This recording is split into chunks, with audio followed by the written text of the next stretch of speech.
This is Duke University. Aaron is going to glue a little sticky note to your forehead.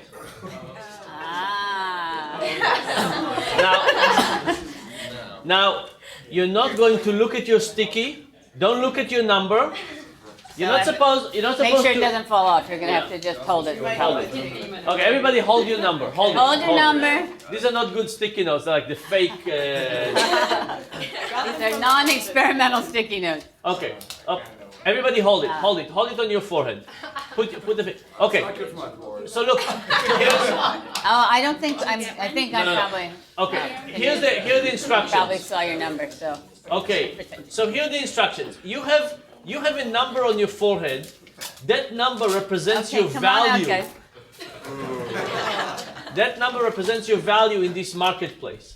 Now your role is to pair up with the person with the highest number on the sticky note. Like the numbers go from 1 to 5. You all basically want to pair up with somebody who has a 5. You get the most value if you pair up with the person with the highest roll. Now once you pair up with somebody, you go to them and you say, would you pair up with me? And if they agree, you pair up, you go and you sit together. And the people who stay in the marketplace are the people who have not paired up yet, okay? So just And to be you're not clear, allowed to tell each other what your number is. you can't talk about the number. The only thing you can do is you can walk around. Wait. You can walk around. You can ask people if they want to pair up with you. It doesn't have to be by gender. Okay, wait, don't pair up yet. I want everybody to walk around for at least a minute and then start pairing up. Ready, set, go. Okay, so start walking around.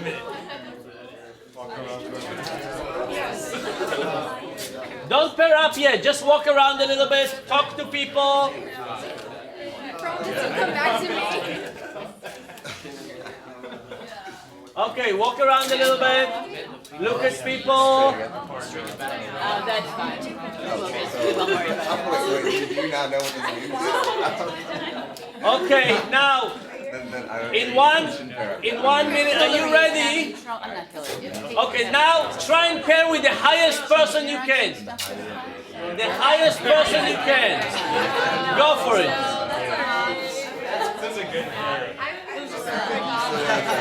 And if you paired with somebody, sit down. If you paired with somebody, go back to your seats. As soon as you pair with somebody, sit down.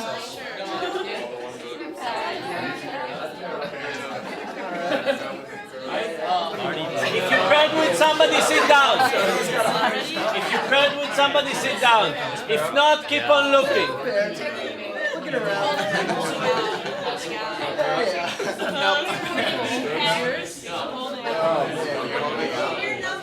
If you paired with somebody, sit down.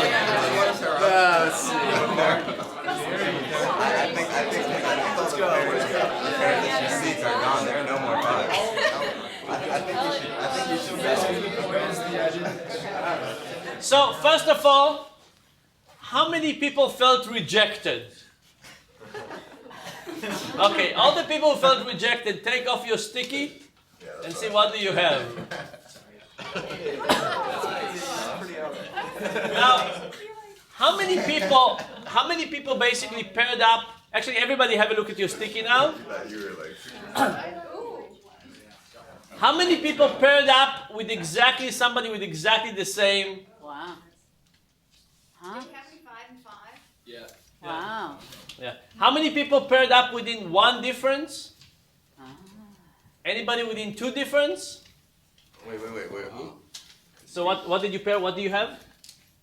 Three, And what was your partner had? It was a one. Pity. Okay. Ah, this is That's a why you life missed lesson. the right. Yeah. Pity. Okay. So what do you, this game is supposed to represent how people figure out their value in the dating market. Right? You walk around, you see how people react to you, you get rejected. Some people look at you as being attractive, all of a sudden you say, oh my goodness, I must be great. Your value fluctuates until you figure out where you fit in the market, and then you try to settle down. So that was the analogy. We can talk a little bit about how it feels to be rejected and how it feels to be everybody liking you so much. I want to do one more exercise. So there are 15 men and 13 women, yeah? Okay. So imagine the following game. Imagine that you were 15 guys and 15 girls, and I gave each of you $10. And I said, if you get to be in a couple, by the end of this exercise, you get to keep your $10. But if you don't pair up with somebody, you have to give me back the money. What do you think will happen? Probably there'll be 15 pairs and everybody would be paired up. But imagine that we have 15 guys and 13 girls. And we do the same thing. I tell you, if you're paired up at the end of this exercise, you get to keep your money. And if you don't, you have to give it back to me. Plus, and you have to pair with somebody from the other gender. Plus, you can offer people money to pair up with you. So don't tell me out loud, but how much money at the end of the day do you think the women will have? And how much money at the end of the day will the men have? So don't tell me. Just think about it for a minute. Right? So there's slight asymmetry. Right? So basically we're going to play this game. So Aaron is going to give each of you $10. And you're going to walk around, you're going to look for people from the other gender, and you can either pair up with them for free, or you can offer them some money to pair up. Now, the way this game is very different from the games before is that once you pair with somebody, it's not for life. It's just for that moment. Somebody else can come to them and offer them more money, and they can go with them. So for example, if you and I pair up and I give you $2, and then, listen, this is important. So if I offer you $2 to pair up with me, and then somebody else comes and offer you $4, you would give me back my $2, and you will take $4 from them. So if you come to a partnership, money changes hand according to your agreement. If you agree to split nothing, that's okay. But if somebody else comes, you basically pay back what you came and you create a new agreement. Okay? And the women, you're fewer. So you have to be a bit more resourceful in this game. Let me just say, you can't offer things that are not money. So it's just a game about money, and your goal is not to be a good friend and not to have a date after this. The goal is to get the most money you can, and this is for real. So you get to keep the money you make today. Wait, except the two. Not all. So let's say you and I pair up, and I give you. Wait. Listen. Let's say you and I pair up, and I give you $2 for pairing up with me, and then somebody else comes and they offer you $8. You would first give me back my $2 because you've kind of broken that contract, right? And then you will pair up with them, and they'll give you the $8 that they promised you. So you only get the money from your current contract. Your previous contracts, if you decide to break it, you pay back the money. You get out of that contract. You move to a new contract. Okay? Yeah. How long is the dating game lasting? Until everybody doesn't want to move. So what will happen is that there are more men than women, right? What will happen is that at the end of the day, there are going to be 2 men with no date. When these 2 men are happy to be without dates, that will end. But as long as they want to keep on dates, they will offer women money.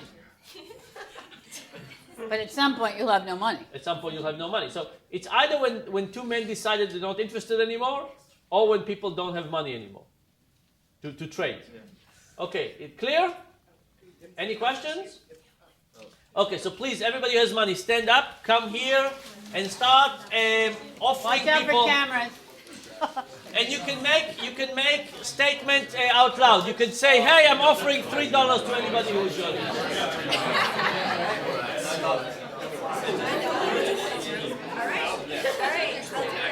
So you can say, Like better possibly. Because it's always about not just treating kids as they friends with everything before the conference.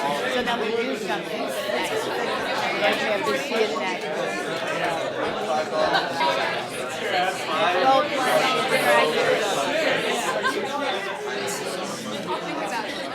And do you have any initial?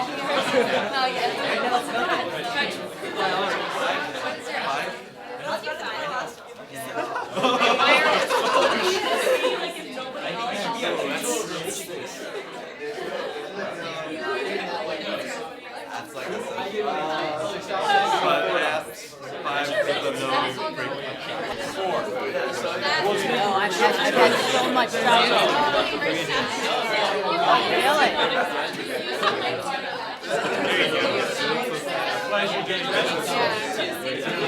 Okay, wait.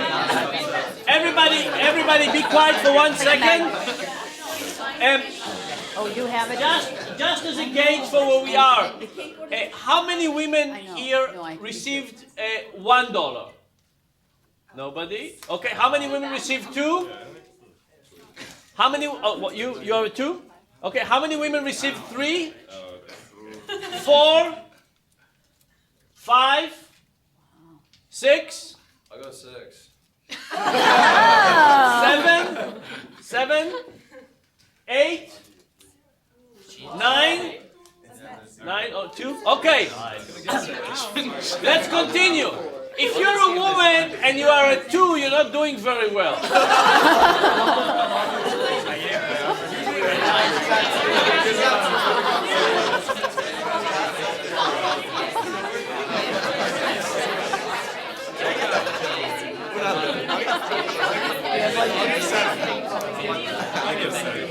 Okay, so how much do you have right now?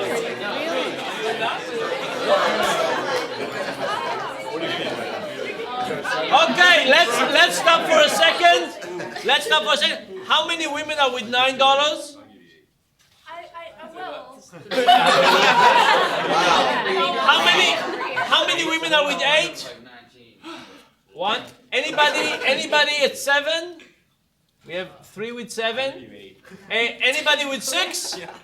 Anybody below 6? Okay, who are the men with no partners? I've just been jacked.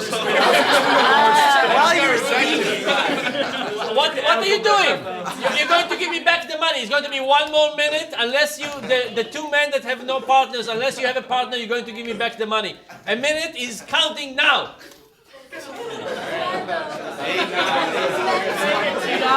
You're diabolical. Have you done this before? So the interesting thing is that you don't get every symmetry in the market. Really? Just didn't have this?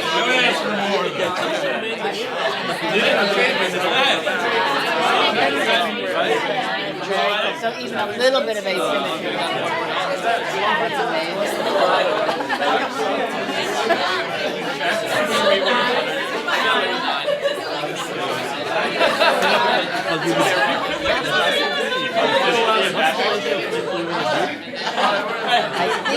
I think if it's not adjusted for through affirmative action, it's about 60, but I think we adjust it so it's about 55, 50, whatever the option. Oh, women. Schools that don't adjust, it's like 60. Okay, everybody, sit down.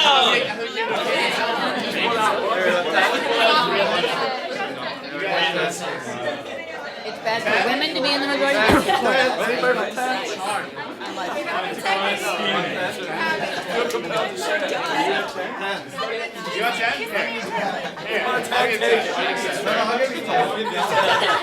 I'll give you 10.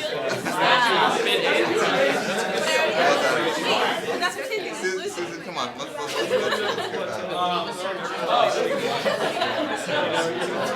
Okay, so 2 men owe me money. Who are the 2 men that owe me money? Everybody sit down. Okay. So, what was? By the way, I asked you in the beginning. I described the game, and I asked you to imagine what you think would happen at the end of it. And how many of you thought that the game will basically end with the women having everything and the men having nothing? Like real life. Yeah.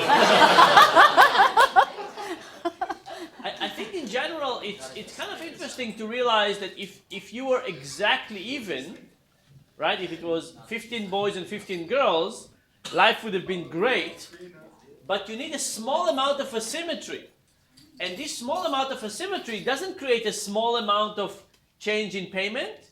It basically collapses the asymmetry, right? So you could say, well, if there's 1% more of men, it will be maybe 1% worse for women. No, it's not 1%. It's basically the opposite. Now, at Duke, do we have more women or more men? Roughly even. More women. So is it good to be in the majority or the minority? Minority. Yeah. But it's the reason this game is so interesting is that you very quickly learn what it is to be in a marketplace that have asymmetry. So if you think about, what do you think are asymmetric markets in the US? With a very different number of men and women. The whole workforce at Duke is 70% female. Did you know that? The workforce? The workforce at Duke, if you talk about everybody who works at Duke, it's 70% female. Talk about asymmetry, Yeah. right? But what about markets? Which cities do you think have a big difference between the number of male and female percentage? I would say New York. New York, huge difference, right? Yeah. Do you know what it is? What the numbers are? I don't know what it is, but That's something to Google. and it's that kind of problem, right? At the moment you have asymmetry, there's very little reason. There are many more women than men. Very good for men, very bad for women. San Francisco is another bad market from that perspective.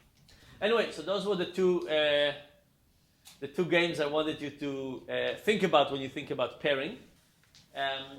We have other things to talk about. Yes.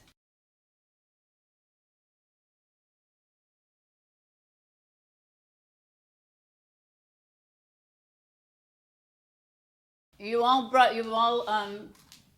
put questions up on the website to ask Dan and me about love. We read social science about love.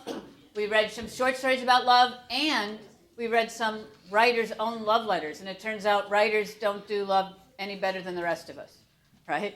And there's some pretty sad little love letters in that bunch of letters, and there's some happy ones too, some ecstatic and happy ones. So for the next little while, questions about love. Your turn. Ask. A few copies that we can pass around of the questions. You know, you ended up putting together what we compiled the questions. There were 9 pages of questions about love, romance, heartbreak, lust, anything. Come on, some questions. Someone's got to ask the first question. Yes. Here, let's have a microphone. Ah. Questions. And guys, make sure your cell phones are turned off if you can.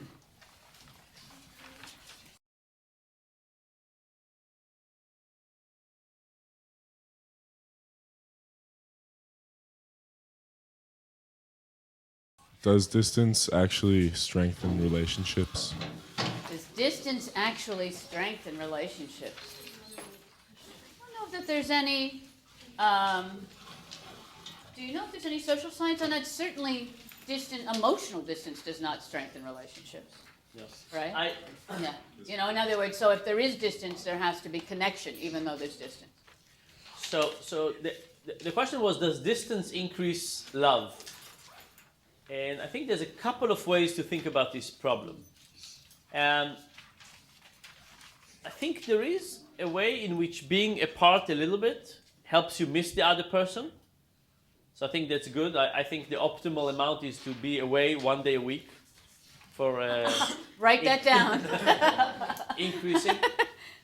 I think the big challenge with distance, and I'm kind of just inferring from friends of mine who have long distance relationships, is that people develop and change. And when you start being apart, it's not as if you're the same person who is apart, you change. And if you're apart, you change in different ways. And then the question is, when you get together, are you the same person? Do you have the same preferences? And many of my friends who had long distance relationship basically got together and quickly discovered that they're not right for each other.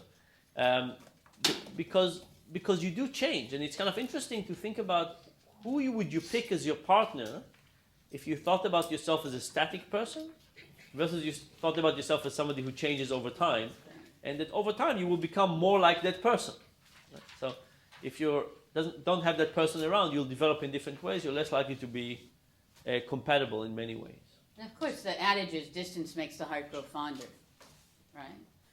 But I think that somehow builds into it the idea that in fact you are static people and you will long more for this stranger that is the loved one. Yeah. But it doesn't, it's a romantic view. I'm not sure it's a very realistic view about emotional connection. Another thing, we did a paper once asking, when do people look more attractive in an online profile?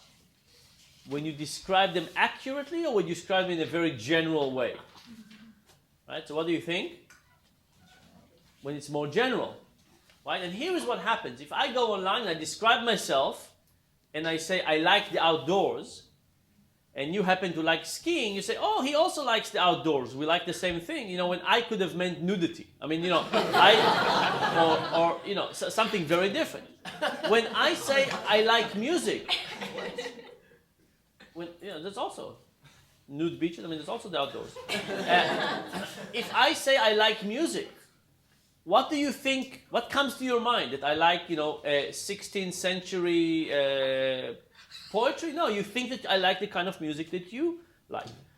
What happened is that when we have abstract descriptions of people, we fill them up in a very optimistic way. So when you say I have sense of humor, you think it's the kind of sense of humor you have. When I say I like music, you think it's the kind of music. When I say I like outdoor activities, you think I like the same outdoor activities that you like. And because of that, these online profiles that are incredibly generic make people believe that they are much more similar. And then people meet for coffee and they get disappointed. And by the way, it's interesting that this disappointment persists. Like people get disappointment time after time after time, they don't seem to learn, and women get more disappointed than men. So anyway, so I think that's another way to think about distance, is the distance between the person and what we imagine them to be. Now if somebody is far away, you might be able to imagine them as better than they are, not seeing some of their little details, but when you get together and you see the little details, you might get upset. In the book about love letters, of course, if you're writing a love letter, you're probably separated. And what happens in those love letters is over and over again, the writer sort of creates an image of the loved one often according to their own literary taste. And what happens, and if you read the stories about the writers who are writing the love letters, is when they actually get together, there's a huge difference between the person they imagined and wrote to and the actual person that's actually there in the flesh. Often it doesn't go so well. Right? So there's sometimes even an inverse correlation between the hyperbole and the beauty of the love letter and how quickly the writers, who are prone to this anyway, but the writers break up once they get together. Like in The Great Gatsby. Great Gatsby is a fantastic example of that, right? As long as it's the loved one is represented by sort of the shining green light from far away, it's perfect. And as soon as you're together, then you start thinking, is he a fraud? You know, what's going on here? And all the actual human attributes come out, not the romanticized one that you very selectively hold in your memory, which is part of the business. Great question. By the way, practical advice from all of this is don't learn too many details about the person you're dating. Or, if you're even more practical, learn all the details you can if you want your relationship to last. So,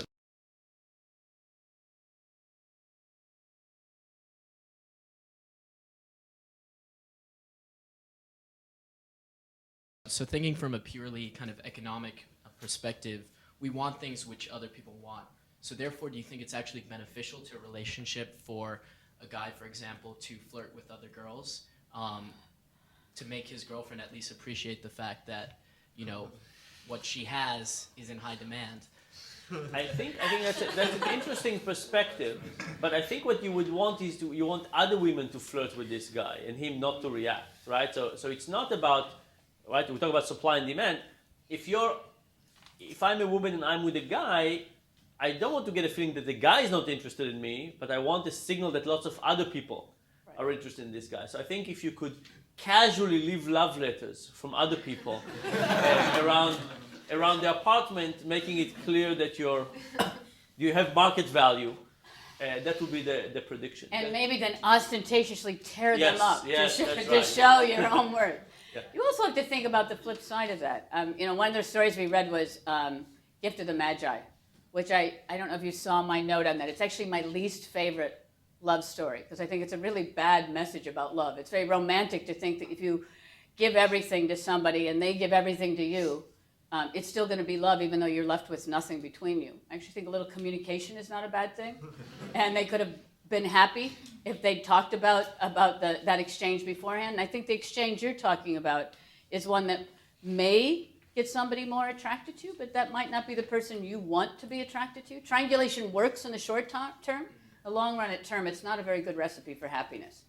So you have to really think about what your values are. Is it long-term happiness or getting involved with somebody who might be a little neurotic to begin with? We're all susceptible to triangulation. It works, but who knows what it goes back to? But it often doesn't work in a very sustaining way for very long. Let me say one more thing about this. Do you know the term cognitive dissonance? Yeah. Right, so what is cognitive dissonance? The basic idea is that if we take a particular action, we ask ourselves, why did we take that action? And we don't say we took this action because we're stupid or we didn't know what we want or it was random. We say it must have been a very smart action. It must truly reflect my preferences and therefore let me act even more in that direction. So think about what cognitive dissonance say about playing hard to get, which is part of your question, right? Should you play hard to get?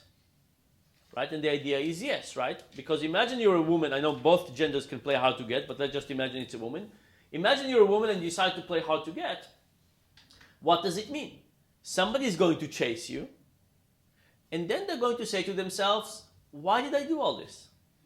Why did I invite them to this and did this and wrote this letter and did this? It must mean that I really like that person. And therefore their own belief in their own preferences and love would increase. Right? So in the same way that you're saying, what do you say about showing other people's demands? You can say, how do you increase people's understanding of their own preferences? That this is actually something that they really want. And cognitive dissonance suggests playing hard to get is a good strategy. Until you look up and realize she doesn't have any hair and you don't have a watch fob. Right? I mean, there is a moment where cognitive dissonance can come to roost. Right? And so that's again, it's what you want at the end. It's also not good after you decide to be together. Right, exactly.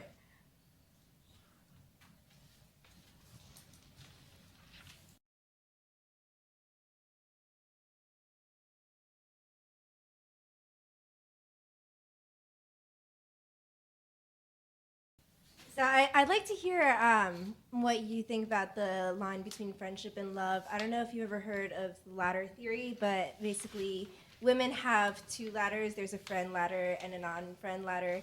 And it's very difficult for men to jump from one to another, whereas men just have one ladder, and they kind of rank all of their female friends on the ladder, and you can always move up or down. And I was wondering if you have any advice for the men on how you can move from the friend zone over to the other ladder. So the idea is that women are ranked on one dimension for men. Yeah? That men rank women on one dimension, and it's all about sexual interest. And women rank men on two separate dimensions. One is romantic interest and one is friendship. Yeah. Is that the notion? Well, it's very difficult for men to move out of the friend zone, whereas for men, for women, it's a lot easier. Do you think there's a difference between men and women in how they view friendship of the opposite sex, basically? I don't know. I'm sure there's huge cultural values in there. There certainly are lots of examples of people who started as friends and then ended up as lovers in both directions.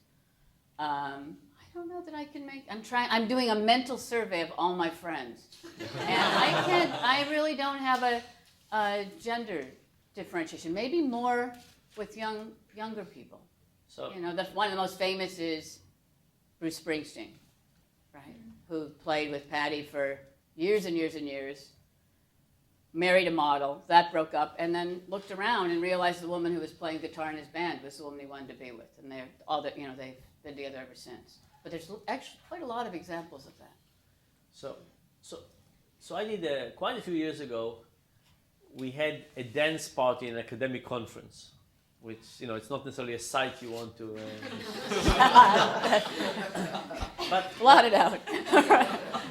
So like every other occasion, it's occasion to collect some data. So, so I asked everybody, kind of, I went closely to people who are dancing, I asked them to come out of the dance for a second, and said, if you had to estimate, what do you think is the probability that the person you're dancing with will go to bed with you if you ask them to?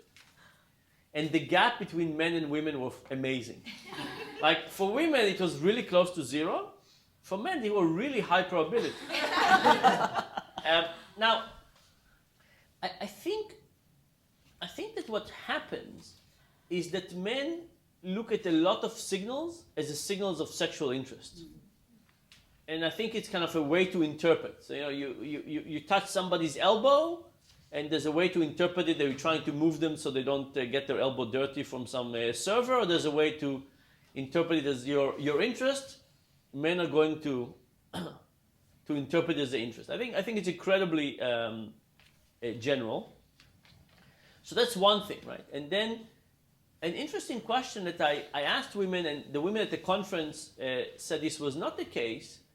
I asked them whether they were thinking that they were actually sending these signals to men because they were enjoying sending these signals, right? I mean, if you it's kind of a sense of there's some control, there's some gamemanship. I mean, there's all kinds of things about that. The women I talked to all said it was just the men's bad interpretation, and they had no intention of sending these signals. I think it's quite an interesting question. Now, can you get over that? I think it's going to be very tough because the environment we live in is incredibly ambiguous, right? So let's say you give somebody a signal and they interpret it in a certain way, unless you basically say, by the way, just so you realize, under no circumstances in the world would I ever want to physically touch you, right?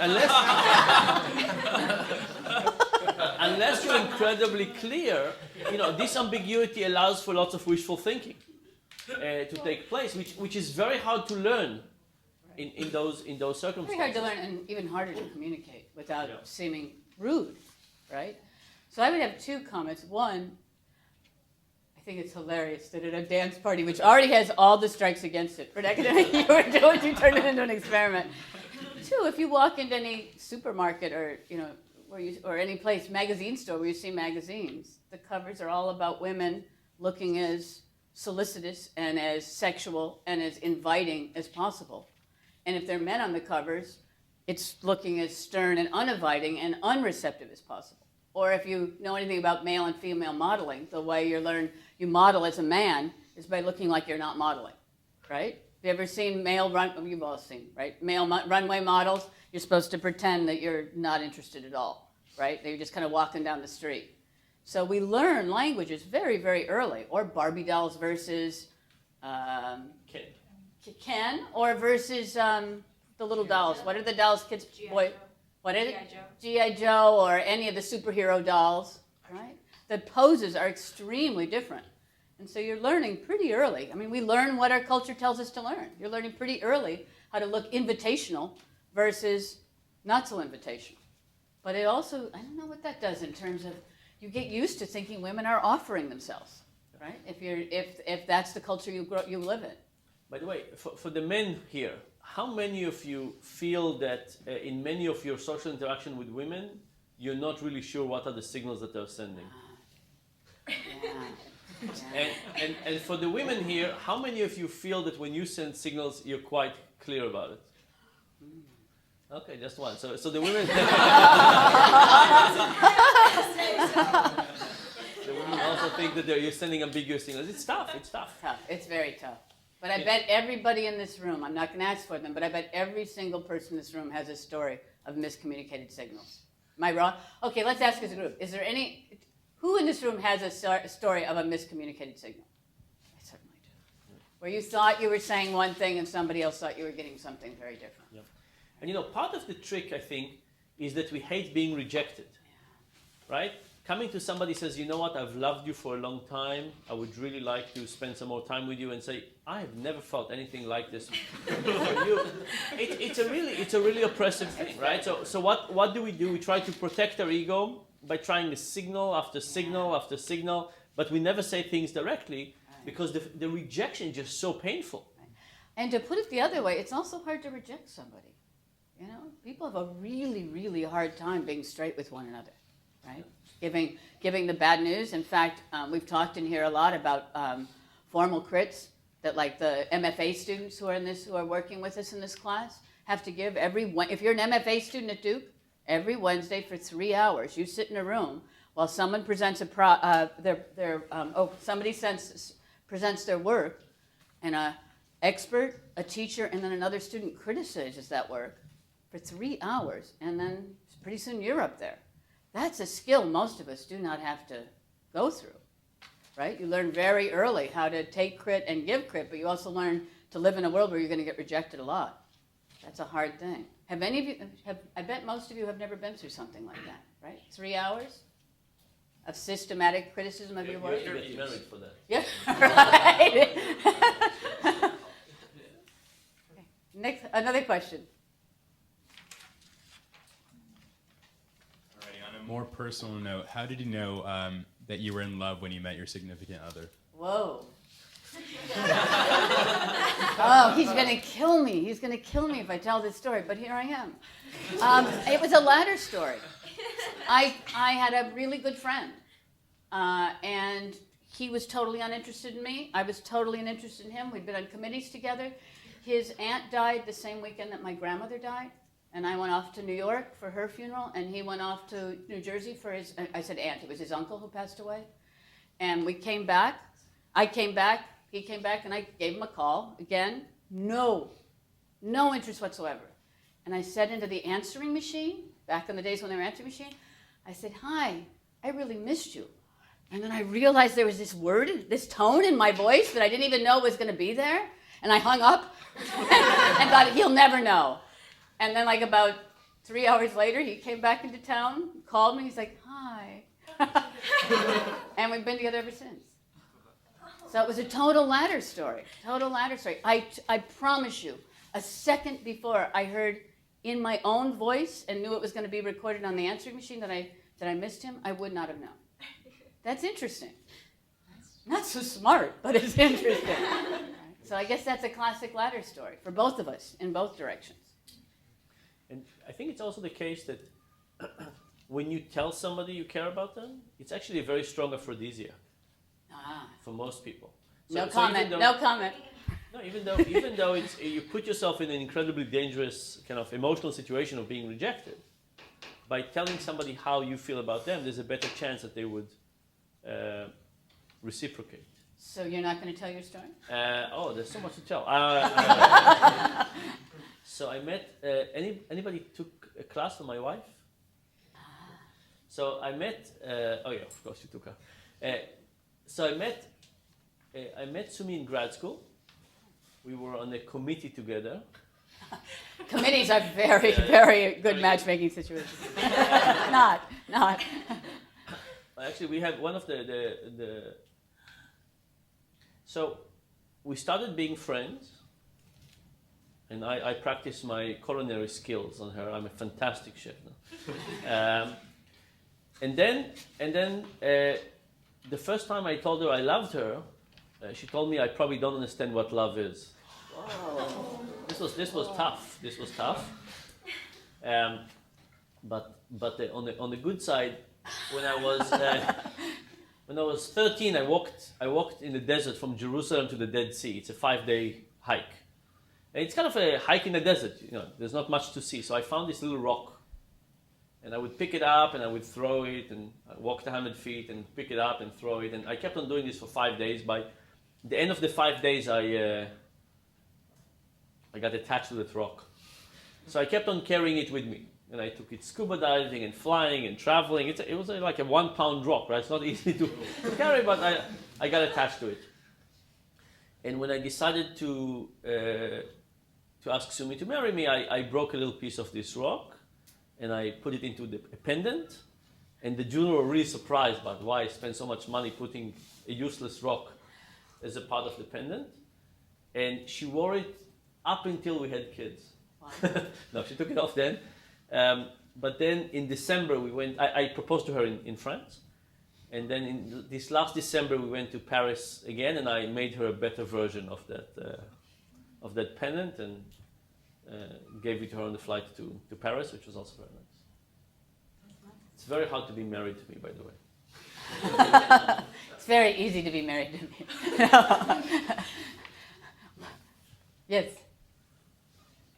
For a relationship, is it better to view your partner as someone who is out of your league, on a pedestal, too good for you?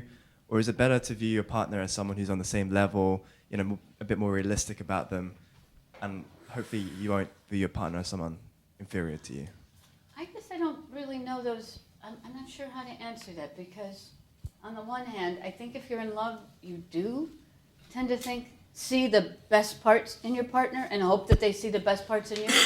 Yes, I'm a little nervous and a little allergic to the pedestal idea, because I think the pedestal idea can only lead to falling off the pedestal, and that's not a good thing.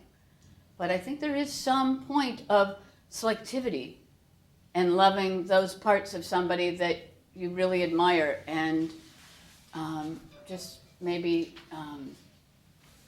for the parts that are less admirable, thinking they're not as important to you. So that might be a different way of casting it, but it's the whole metaphor of the pedestal. I mean, we've read literature, so metaphors are very important. And there's something about the metaphor of a pedestal that doesn't feel very much like the metaphor of a foundation. So again, I guess I would have to say it depends on what you want from the relationship. But if the relationship is something you want to build on and last on, probably a pedestal is not the right thing to build on. So I will disagree with this. Good. So if you think about us, let's say you're planning on being with somebody for 30 years, and you're planning to change during that 30 years, the question is, in what way will you change? And the person that you're with is the person who is most likely to give you the standards of how you're going to change. So when you think about admiring a person, I think you can admire somebody on stuff that you can never achieve. Somebody's a good athlete. Right? Let's just assume it's some kind of somebody who has nice feet. I mean, it's just something it doesn't help you if you want to be like this, right? So if you admire somebody for an attribute that you can't change in you, I don't think it's that useful. But if you admire somebody on something that you want to improve over your life, imagine somebody is particularly kind, or particularly thoughtful, or generous, or something like that. Then you're going to have a life which is a journey of trying to be better on that dimension. And again, the person that you're with is going to be the most important person in guiding your development throughout years, right? So you're in school, you're surrounded by people, you're learning things. You'll keep on changing for a very long time. In what direction do you want to change? So, and I think it's an important aspect to consider when you decide who you want to be with, right? So and I'll give you a very different example. This is an example on jobs, but when I graduated from Duke and I thought about where I want to get my first position as an assistant professor, one of the best advice I got was to go to the place I will be the most different person in 5 years. Now, the person who gave me this advice didn't mean I was an awful person, I should just try and be something different, but he said, when would you learn the most in the next 5 years? And think about that as a challenge. You're not marrying just for now, you're going to be with somebody for a long time. Who do you want to be later on? And pick the person that will help you be that is incredibly important. By the way, I don't disagree with that. It's the metaphor of the pedestal that I don't like. Because I think being able to admire the person that you love, it's got to be like the luckiest thing in the world, right? And to admire them for qualities you want in yourself, that's really a good life.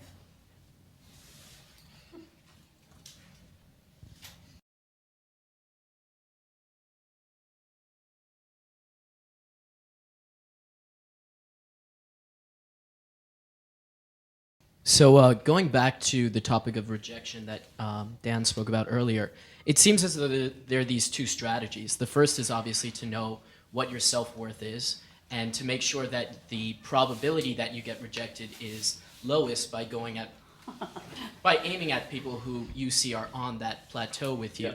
Now the question is, what if you take the opposite strategy? And in fact, you understand that rejection is a hard thing humanistically to accept and to also give out.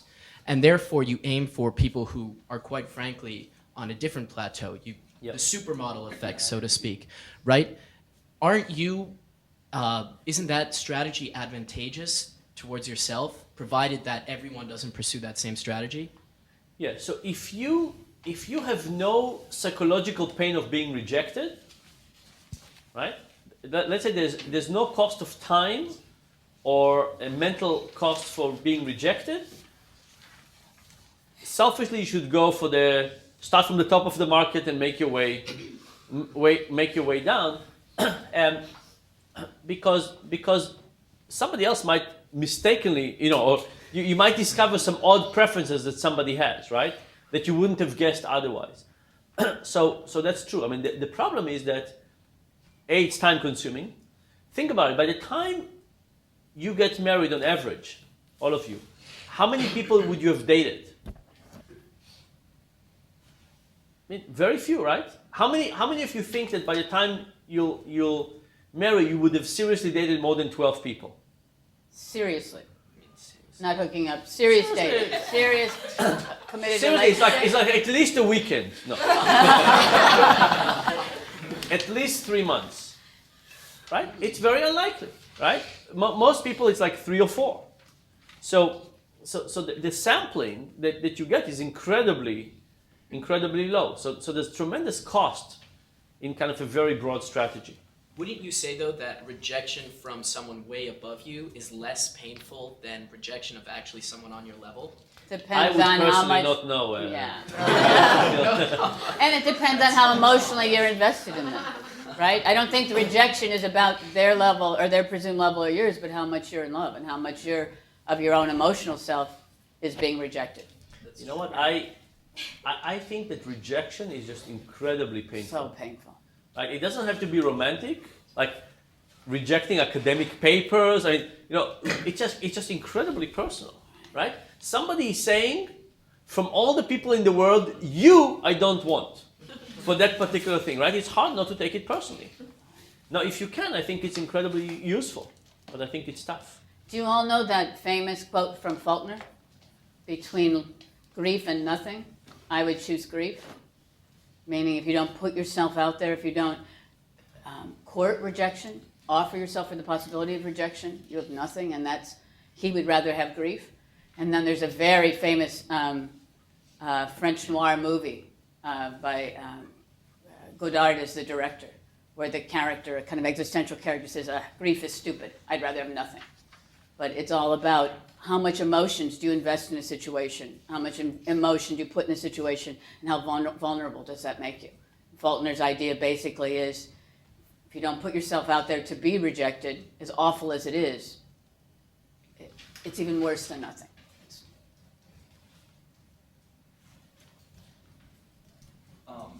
Some things it's hard to calculate, in other words. Calculation doesn't work so well. Yeah. You can try to be rational about it, but we know from our friend that you'll be predictably irrational. By the way, rejection, you would think in online is easier, and I think it is, but even in online cases, it's painful. And we've done all kinds of experiments with online dating sites, and sometimes I have a profile and I test things, and when I've never intended, I just send people automatic email and they reject me, for part of the experiment, I still feel bad about it. And you're not even on the national news for it, right? Like Mateo. Can you guys talk a little bit about the institution of marriage and the different biological and social factors working for and against it? And it's such that's such a cultural phenomenon. It's so culturally specific. It's so legally specific. It's so historically and temporally specific. I mean, I think it's fascinating right now that we're in an era where in the United States, gay marriage is one of the most important gay rights. Whereas 15 years ago, people didn't really even talk. People who are very active in gay rights didn't really talk about marriage as being a right. There were all kinds of other things that had to do with non-discrimination, but marriage as a right was not the thing. So something right now in our culture is saying marriage is very important, and I think part of it is the precarity of law, right? If you don't have legal rights in our healthcare system, in our educational system, in all kinds of ways, if you don't have legal visibility and legal rights, you're very precarious. So separating out marriage as a romantic institution and marriage as a legal or economic institution is pretty complicated. And it's so different culture to culture. I think the statistics are that married men live longer than non-married men, but married women don't live as long as non-married women. There's a joke that a guy goes to the doctor, and the doctor says, "I'm really sad to tell you have only 6 months to live." And the guy said, "This is terrible, and what can I do? What can I do to try and fight this?" And the guy said, "You start eating all vegetable diet, move to Nebraska, and marry a Jewish woman." And the guy said, "Would I live longer if I would do this?" He said, "No, but it will seem like longer."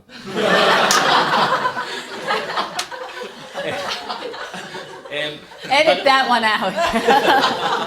But actually, this question about marriage, Aaron, I don't know if we talked about this. Somebody, I have a question-answer column, and somebody asked me a question very much like this about marriage, and I've been thinking about this. And that person say, why should we go ahead and get legally married, right? Why don't we just live together? We plan to live together. We can sign some agreement between us. Shouldn't we just stay together?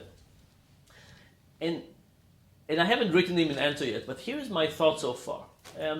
When I was in hospital a long time ago, there was a guy that lost one leg, one hand, and one eye. He was dismantling a landmine, and it exploded in his hand.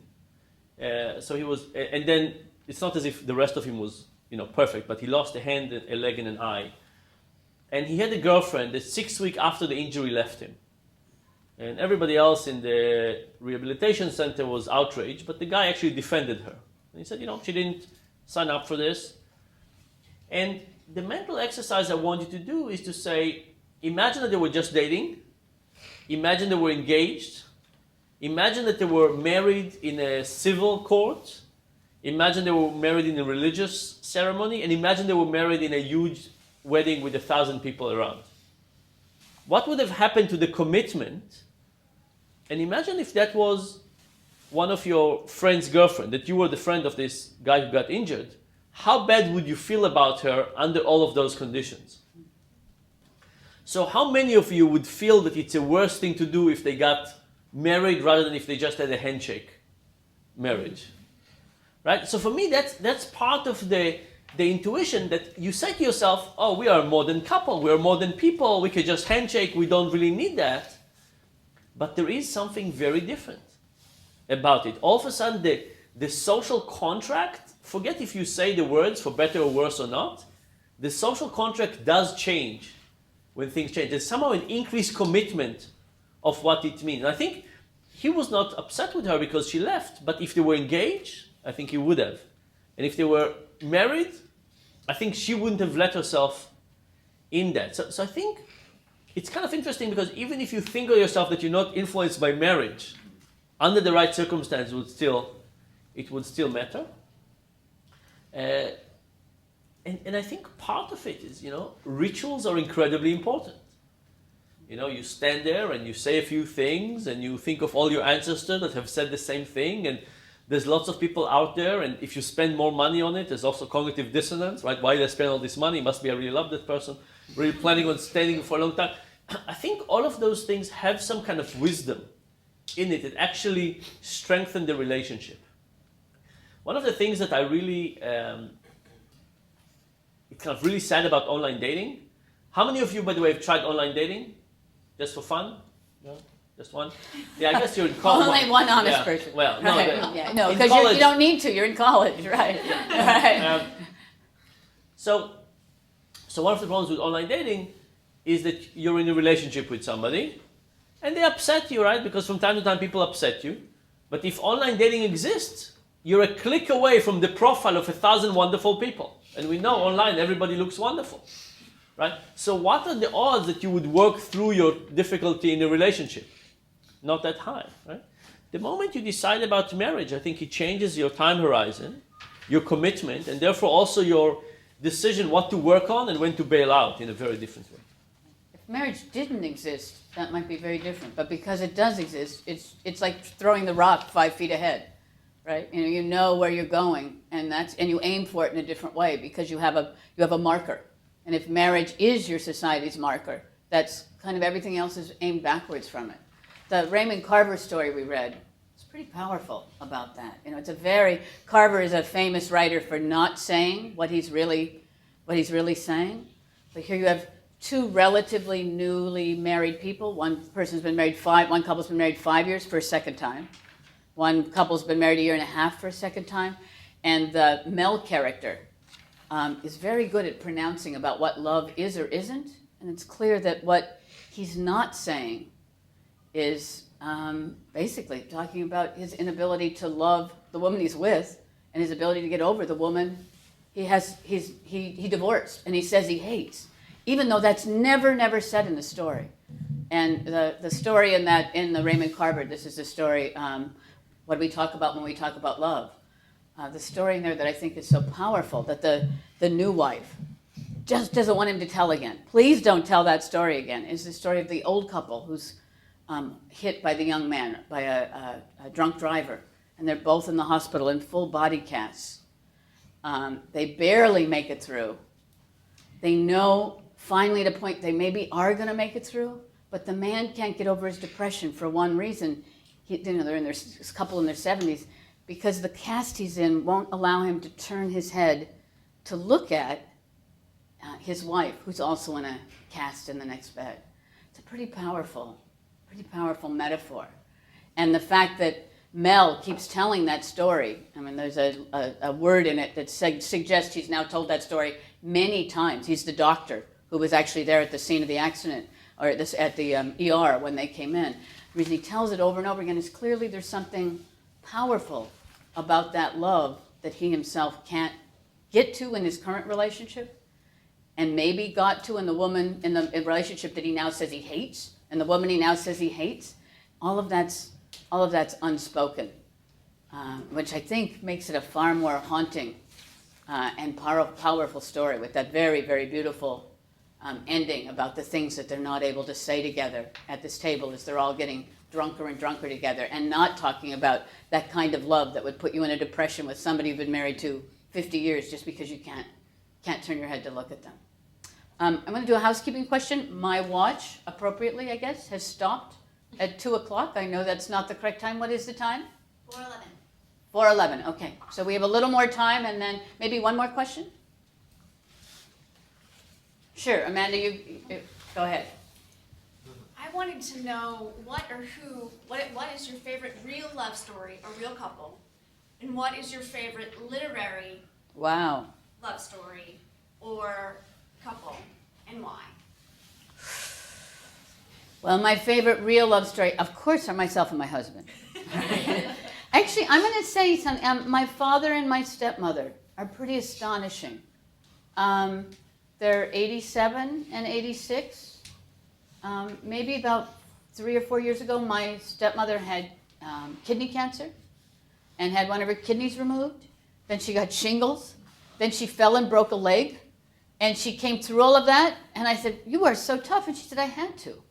You know, she said, "Your father was so loving and so kind. It would have been horrible if I hadn't come through for him." This year it reversed, and he was in a situation similar to that, and gave pretty much the same answer. And I'm thinking of this because my father had a back surgery and then a hip replacement, and is now acting like he's 12 instead of 87.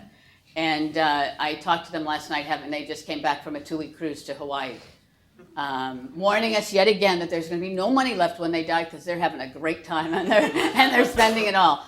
But there's something about that. Second marriage for both of them. But there's something about that respect, but also that energy. They are keeping each other alive, not only alive, but mentally and physically vibrant in a way that's almost superhuman, which I find very, very inspiring. What's a literary love story? I tend to like literary love stories that are kind of depressing. I love a book by Edith Wharton called The Age of Innocence, where there's a character who, two characters who fall in love, and it's the late 19th, early 20th century, and they can't really consummate that love. And then the wife of Archer's wife dies, and Ellen Olenska, who was in love with him, goes to visit him again in Paris, and she sees him outlined at a window. And this goes back to the question about distance. It's many years have separated them. They've both lived kind of interesting lives, and Ellen, no, it's Archer. Ellen, oh, that's right. Ellen is now living this kind of great life in this salon in Paris as a single woman, but very eminent and successful and happy. And Archer comes and looks at her in the window and realizes he'd rather have the memory than try to rekindle a relationship that, it's our theme, right? That might end up being rejected, because then he would not only be rejected in the present, it's like 30 years of memories and fantasies about the love of his life that got away would be rejected. That's so depressing. It's kind of the opposite of my parents, right? I should be able to think of a more passionate love story. I kind of love, well, yeah. Let Dan answer and see if you have one. I'll try to think if I can come up with a happy love story that I like. So one of my personal experience favorite are two of my friends. These are two people I know. One from when I was about 3 weeks old. I met him at that point, and the other one was a girl who was with me since first grade, and we were all in the same grade since first grade. And at about 11th grade, he fell in love with her, and she was just uninterested.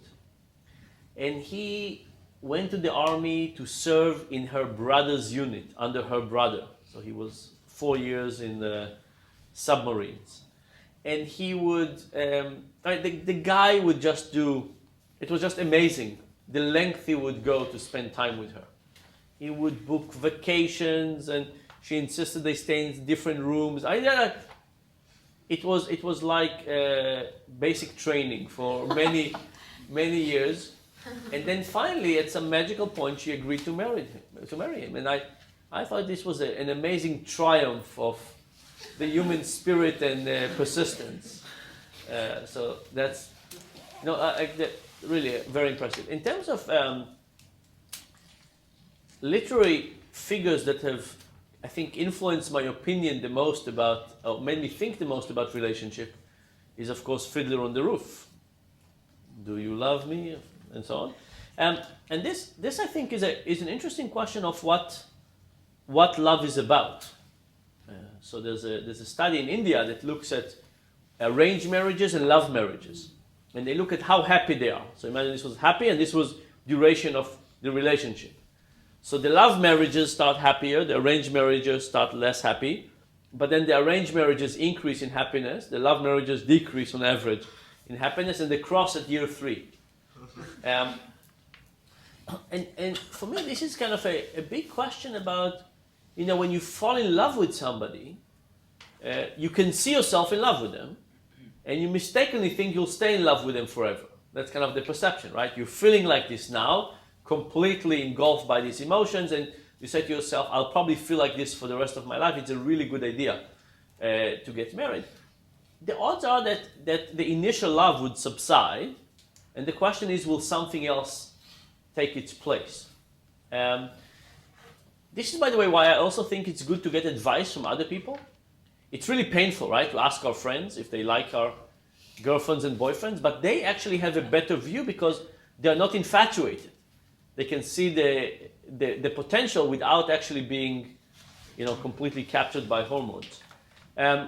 So I think it's a for me that story is really about the long-term view of what relationships are. I mean, everything you see in that play or movie is deep love, but it clearly didn't start like this. And then you ask yourself, and what are the conditions that made this evolve over time, even if it didn't start with romantic love, right? So imagine how good it could be if you do start with romantic love. I think one of the things that's really powerful, and thanks for asking that question, is in some ways the great literature tends to be about love lost, or rejection, or star-crossed lovers, right? Romeo and Juliet. If you think about the great love stories, they're often is sadness in them. And I think it's because love is such a powerful emotion that we need to turn to literature to understand something really deep about loss or about love when it's not working. And that a lot of the things you read in literature help you to understand more what's going wrong or what can go wrong. Or we turn to literature maybe when we feel heartbroken or lonely or feel things so deep we don't even want to tell our friends. So there's something powerful about that. But if you think about the sustaining love stories, they tend to be more, I would say if there's a balance, there's more unhappy love stories than there are happy ones, at least in serious literature, right? In romance, it's always a happy ending, right?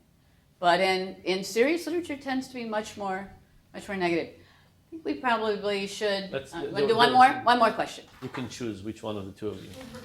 Okay. So this is another experiment. Which one are you who's gonna ask? Paper, scissors. Where's the money? No. You can go ahead. Are you sure? Yeah, go ahead. I'll pay you out. Why don't you both ask and then we'll figure out. Which one we want to ask? Okay, good. Does love make us blind? And could you talk about attention blindness and self-control? Does love make us blind? Sometimes it sure does. Right? Sometimes love makes us blind, and sometimes love makes us intentionally blind because we don't want to see what's really there. And we're feeling so many different emotions at once, we might not want to admit what we're seeing. But I think also sometimes love can make us really smart and really wise, too. Love can make us eager and inspired in pretty powerful ways. But I think it can be both in different situations. But it certainly has, maybe again, that's why we turn to literature, because we know how vulnerable we are when we care that deeply. Right? You know, that the potential for being blind when we're so crazed and just all caught up in an emotion. I think the potential for being blind is very, very high. And the potential for attention blindness is very high. So maybe that's another reason we like to read serious books or watch serious movies about love, to even give ourselves some examples and some cautions, and to try to speak to our own heads when our heart is, as Colette says in the letters we were reading, when you're spinning. It's hard to see straight when you're spinning. Just like a final note, what's your one best piece of love or marriage relationship advice? This goes back to the latter comment. I think it's important that the person that you love is also somebody you totally trust in the way you would trust a friend. I just don't see how you can live a life with somebody if you don't deeply, deeply trust them. And trust them, and I don't mean just in a will you cheat on me, won't you cheat on me? I mean, deeply trust their character in a way that you admire and that you feel a kind of passion. I mean, this sounds crazy, but have kind of passion for that admiration. That you kind of crave it and want to be in the presence of somebody that you just like and admire that much. I don't think it's just marriage. I think it can happen. It's that way with friends too. So I'll say two things. The first one is there was a long period in psychology in which psychologists used to advise people to do what's called active listening. So tell me, darling, and I hear you, and I understand you, and please elaborate, why were you upset, and so on. And then they find out that saying yes, dear, is actually better. I'm with that. So that's advice number one. I think one of the most important underdeveloped skills for people in relationship is to learn how to fight well. Oh boy. There's no way out of fighting, right? Everybody fights. And the question is, how long would you let that fight percolate? And how good would it be? And I think, people get to the heat of the moment. And I think when people get to the heat of the moment, there's all kind of directions in which a relationship could take. And it's incredibly easy to swear something, slam a door, and it's over. And you could have done something slightly different, and everything would have been very amazing. But at the moment that you're in this kind of terrible emotional place, which we all get to in different places, the gap between good behavior and bad behavior is really incredible. So how do you figure out how to fight well? I think is one of the most important skill for long-term relationship, right? Because when everything is fine, that's great. When things are not going well, that's when you need to really have some skill. I'm amazed at how we read sort of theoretical readings on love, we read some literature on love, and how quickly we got to advice, right? You know? And I think that's good. I think, in fact, that's one of the great things about doing the more theoretical thinking online for the class blog before we get here, because we can talk about some pretty real things. And it's fun to sit here looking out at all these NC State students. Everyone wearing red today. Ouch. And I guess just happy Valentine's Day, everyone. Enjoy it. And we brought some chocolates. We've got some chocolates around, yes. Some chocolates out there. So enjoy. Caramels too? Pardon me? Caramels too? No, the caramel's gone. Someone ate that caramel like that. We brought toffee, right? Oh, you did? Yes. We brought chocolate, you brought toffee. Okay. That's what team teaching's about. Thanks, everyone.